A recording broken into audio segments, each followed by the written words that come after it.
Antes de sumergirte en esta increíble historia, considera suscribirte al canal y activar la campanita. Cada historia aquí tiene algo que decir, y no querrás perderte ni una.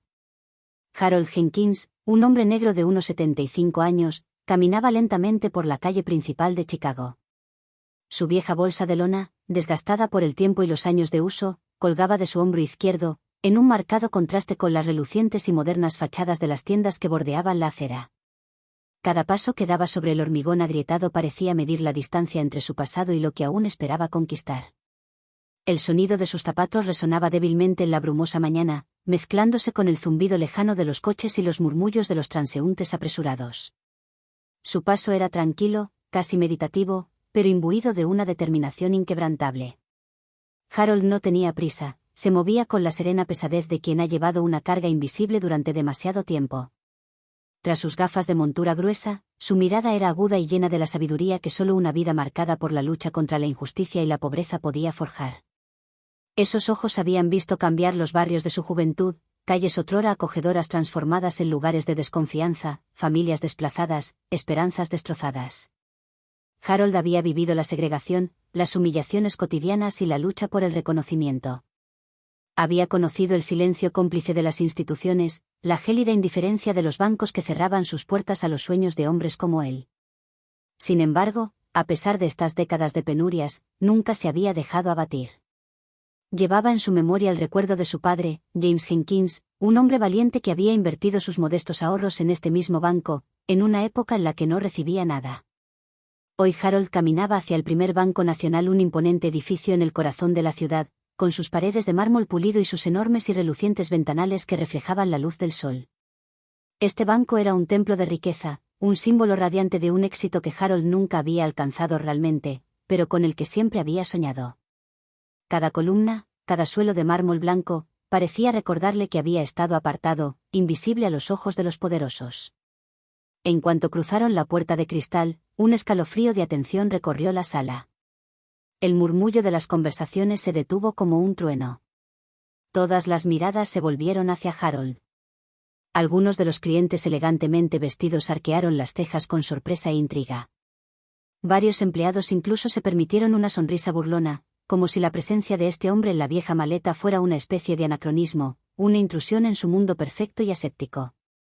En un rincón, un joven de traje, elegante y perfectamente peinado, intercambió una mirada cómplice con un colega, antes de susurrar, en un tono cargado de desprecio apenas disimulado: «Mira a ese viejo con su bolso anticuado. Parece que está a punto de cometer un robo». Una mujer detrás del mostrador, con los labios fruncidos, no pudo evitar sonreír con ironía, con los ojos brillando con cruel diversión. Otra voz, más baja pero lo suficientemente fuerte como para romper el silencio, susurró: «¿Quién viene a un banco con una bolsa de lona? Debe estar loco o muy desesperado». Harold escuchó estas palabras. Podría haberse sentido herido, humillado. Pero en cambio, sintió una fría determinación arraigarse en su interior. Sabía que esas miradas y risas provenían de un mundo que no quería verlo, que se negaba a reconocer su derecho a existir en ese espacio. Sin embargo, ese día, Harold no había venido a defenderse ni a suplicar. Había venido a exigir justicia, en silencio, con la fuerza serena de quien había aprendido a transformar el dolor en valentía. Se quedó mirando durante un instante el brillante mostrador, los rostros que lo observaban, antes de avanzar, paso a paso, directamente hacia el escaparate principal, llevando consigo mucho más que un bolso gastado. Harold se acercó lentamente al mostrador, con su vieja y desgastada bolsa de lona aún colgada del hombro. Cada paso parecía resonar en el silencio sepulcral del banco, atrayendo miradas furtivas y a veces despectivas de clientes y empleados. Al llegar al mostrador de mármol pulido, dejó su bolsa con un cuidado casi ceremonial, como si depositara algo más que un simple objeto, depositara una parte de su historia, de su herencia familiar. La cajera, una joven rubia de rasgos regulares y ojos claros, lo miró con una mezcla de sorpresa y sospecha. Se llamaba Emily. Su mirada delataba cierta vacilación, como si no supiera qué esperar, o si debía preocuparse por ese hombre que había llegado con un bolso anticuado. «Hola, señor. ¿En qué puedo ayudarle?», preguntó con voz suave, pero con cierta reserva. Harold le respondió con segura calma, una voz serena y respetuosa que contrastaba con la tensa atmósfera que los rodeaba. «Hola, señorita. Vengo a hacer un depósito especial». Emily frunció el ceño, desconcertada. Sus dedos se agarraron brevemente al borde del mostrador, señal de que intentaba comprender. ¿Un depósito especial? ¿Qué tipo de depósito? Harold asintió levemente, respiró hondo y abrió lentamente su bolso. Dentro, cuidadosamente ordenados, había varios documentos antiguos. Extrajo con delicadeza un fajo de papeles amarillentos, de textura frágil, casi sagrados. Había certificados de acciones, escrituras de propiedad amarillentas por el tiempo, varias cartas de archivo con una caligrafía fina y regular. Cada documento parecía contar una historia, una lucha, una promesa. Emily, que hasta entonces había mantenido una distancia cautelosa, de repente se quedó boquiabierta, con los ojos abiertos por la sorpresa.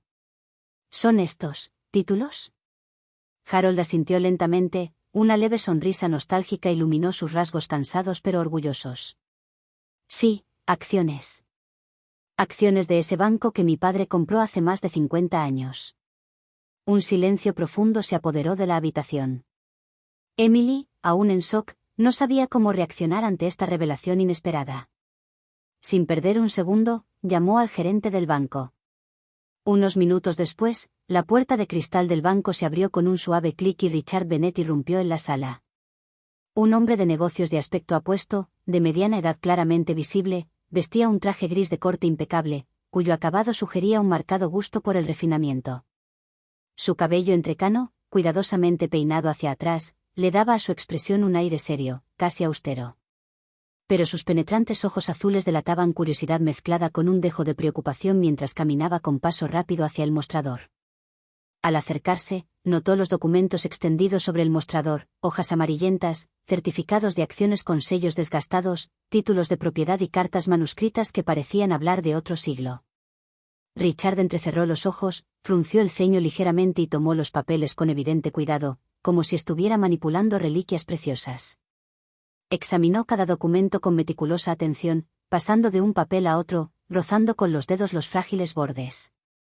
Luego, mirando a Harold, habló con una voz que oscilaba entre la incredulidad y el respeto. «Señor Jenkins, ¿esto es increíble?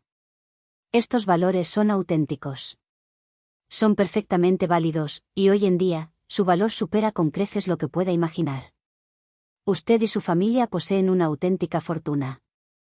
Harold, imperturbable, respondió con voz tranquila pero imbuida de una firmeza digna de un hombre que lleva el peso de una larga historia. Mi padre, James Jenkins, fue uno de los primeros inversionistas negros en esta ciudad. Trabajó duro toda su vida para ahorrar ese dinero, con la esperanza de construir un futuro mejor para su familia.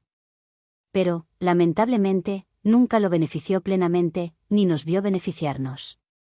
Hoy, he venido a reclamar lo que por derecho le pertenece a mi familia, lo que siempre nos han negado. Un silencio repentino invadió el banco.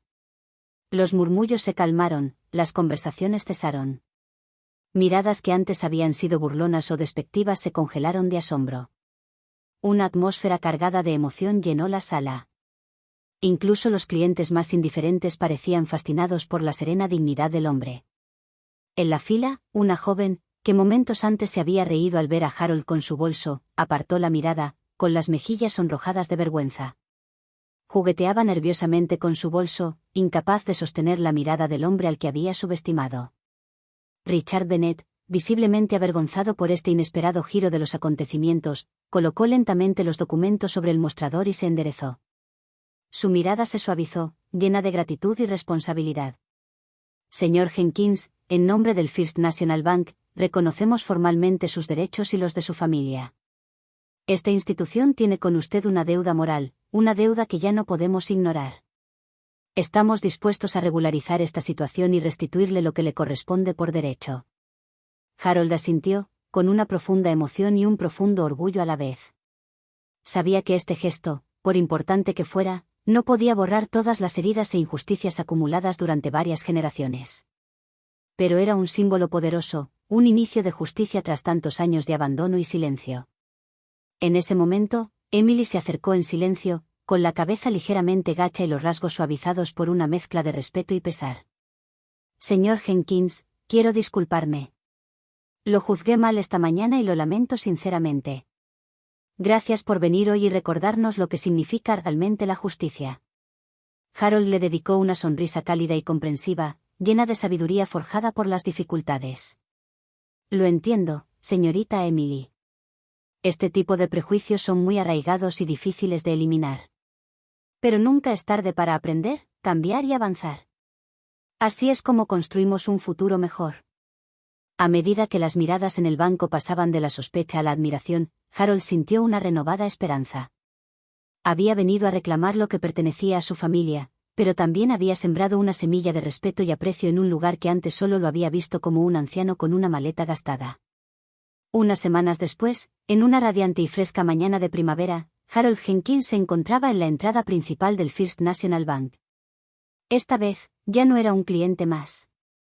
Era el invitado de honor en una ceremonia oficial organizada por el banco para celebrar el tardío reconocimiento de sus derechos y, en general, la historia poco conocida de los primeros inversionistas negros de la ciudad.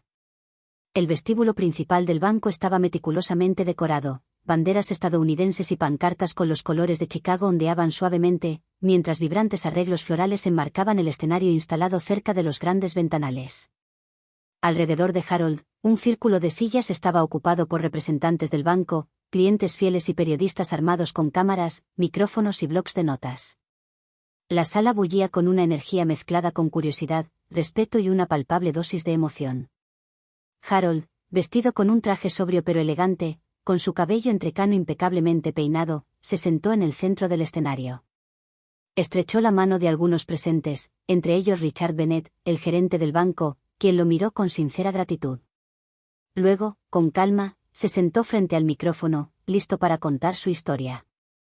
Damas y caballeros, comenzó con voz serena, clara y segura, me siento honrado de estar aquí hoy, no solo por mí, sino por todas las generaciones que han vivido a la sombra de la injusticia, que han luchado en silencio por ser reconocidas y respetadas. Hizo una pausa, con la mirada perdida un instante en el público, como buscando a las almas con quienes compartía este dolor y este orgullo. Mi padre, James Jenkins, era un hombre humilde y trabajador, un hombre que creía en el valor del esfuerzo, pero también en la justicia. Ahorró todo el dinero que pudo, invirtiéndolo en este banco, en esta ciudad, con la esperanza de que sus hijos tuvieran una vida mejor. Harold sacó una pequeña fotografía en blanco y negro, ligeramente arrugada, del bolsillo interior de su chaqueta y la sostuvo frente a él. Era una foto de su padre, un hombre sonriente, erguido y orgulloso, vestido con un traje de época, con los ojos llenos de sueños y determinación. Esta fotografía, continuó, es el rostro de un hombre que nunca se rindió, a pesar de todas las puertas que se le cerraron. Hoy, también es el rostro de la victoria. El silencio en la sala se había vuelto casi sagrado. Las lágrimas brotaron de los ojos de varias personas, conmovidas por la sinceridad y la profundidad de esta historia. La ceremonia continuó con los discursos de Richard Bennett y otros funcionarios, quienes elogiaron la valentía de Harold y el paso simbólico que representaba este reconocimiento. Se develó una placa conmemorativa a la entrada del banco, en homenaje a James Jenkins y a todos los pioneros como el que ayudaron a construir esta institución a pesar de las adversidades. En los días siguientes, la historia de Harold circuló por los medios locales y luego por los nacionales. Los periódicos publicaron titulares como «La victoria tardía de un hombre y su familia» y «Un legado de dignidad finalmente reconocido». Las cadenas de televisión entrevistaron a Harold, destacando su historia de vida y la de su padre. Se convirtió en un símbolo de dignidad y resiliencia, una figura respetada que demostró que a veces la paciencia, la perseverancia y la justicia triunfan, incluso frente a décadas de abandono e injusticia. Y en su vieja bolsa de lona, ahora vacía de sus preciosos documentos, Harold guardaba cuidadosamente una foto de su padre, que a menudo sostenía cerca de él, como para sacar fuerza e inspiración de esa sonrisa orgullosa y eterna.